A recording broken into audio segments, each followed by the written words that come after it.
بسم اللہ الرحمن الرحیم۔ السلام علیکم۔ شروع اللہ تعالیٰ کے نام سے۔ تو ایک صحابی رسول کا تذکرہ کرتے ہیں۔ ایک صحابی کہتے ہیں کہ میں حضرت انس کے گھر گیا، میں کھانا کھا رہا تھا، انہوں نے اپنی باندی سے کہا تولیہ لاؤ۔ جب وہ تولیہ لائیں تو دیکھا کہ میلا کچیلا تھا۔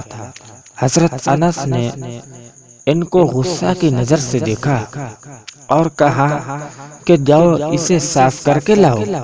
فرماتے ہیں کہ وہ بھاگ کر گئیں اور جلتے ہوئے تندور کے اندر تولیے کو پھینک دیا۔ تھوڑی دیر بعد اس نے وہ تولیہ باہر نکالا تو بالکل صاف ستھرا اور وہ گرم گرم تولیہ میرے پاس لائیں۔ میں نے ہاتھ تو صاف کر لیے مگر حضرت انس کو سوالیہ نظروں سے دیکھا۔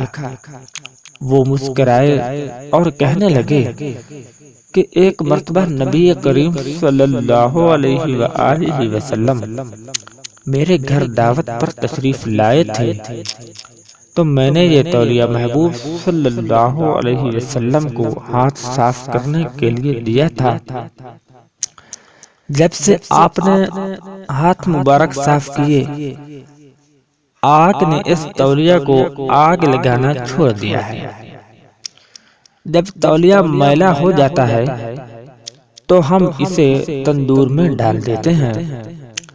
آگ میل کچیل کو کھا لیتی ہے اور ہم صاف تولیہ کو باہر نکال دیتے ہیں۔